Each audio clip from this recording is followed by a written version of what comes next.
धीरे धीरे खोलुची धान मंडी आउ बिगुड़ुची व्यवस्थित नियम। सभापति मालेमाल आउ दलाल लालेलाल जेते बढ़िबो काटेणी सेते कमिबे चासी आउ यही सुजोग को अपेक्षा करिसंती दलाल सभापति आउ संपादक। तलठू ऊपर जाए लंबिची दुर्नीतिर चेर। एठी जहाकू देखुचु देख सबु गुड़ाक दलालेक।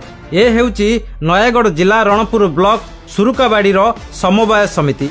एठी सेवा बदल रे चाषी को शोषण करा जाउची। एठी मासरे 29 दिन ऑफिस बंद रहे हेले धान मंडी हेबा दिनरू लोकमानकू सभापति महाशय कहउचंती लोक माने धान रे पत्थर बाली देउचंती। आमे सेति पई 5 केजी धान काटुचु। चाषी को धान समवाय समिति किणिबा को नाराज। चाषी हेउचंती हंतसंत।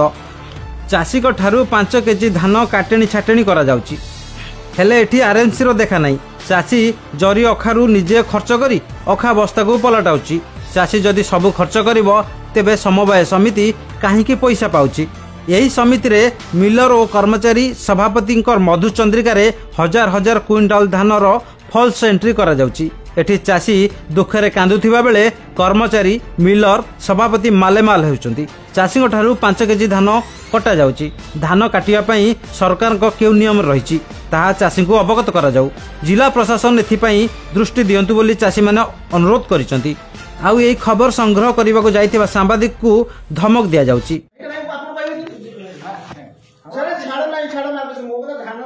खबर अच्छी 5 किलो धान काटुंट किए कले आम शुणु पुणी 15 किलो कटा हम 5 किलो कौन लोग 50 किलो के 25 किलो आने बाली भर्ती करके टेस्ट करूँ माने एरिया मेंटाल बाहर 5-5टा आम सोसाइटी धान किन केमती आपड़ कहले चाषी गोटे चाषी जानी चाला करके सब चाषी ठीक अच्छा कि जो मैंने करप्ट लोक अच्छा से जाणी 6-7टा मेंटाल गोटे मेंटाल भूल आस ओटी कहीं निके सब 6टा लेखा मेंटाल आसे बस्ता के सब बस्ता रे प्रत्येक लोक बस्ता न ताले से बर्तमान हमर गोटे प्रत्येक क्विंटल आपण हिसाब करना प्रत्येक क्विंटल आपण 5 किलो गाडी उठछन प्रत्येक जे हमर सरकार को गोटे गाइडलाइन देछि हां जिल्लापाल गाइडलाइन देछि सेटा से गाइडलाइन से हम धान जे तो आनिबो गोटे ग्राम कटा हम केजी कोन गोटे ग्राम कटा हम हम से वो आगे नहीं से गोटे ग्राम कटा 5 तो बहुत हो गला 5 ग्राम कटा हम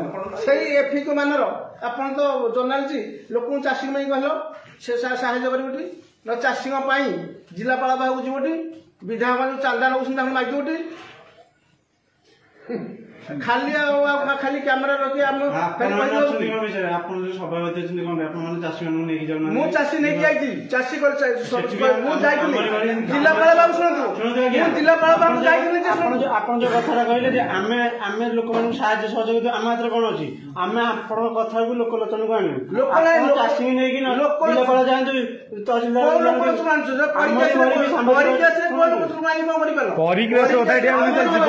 चली सरकार की दरा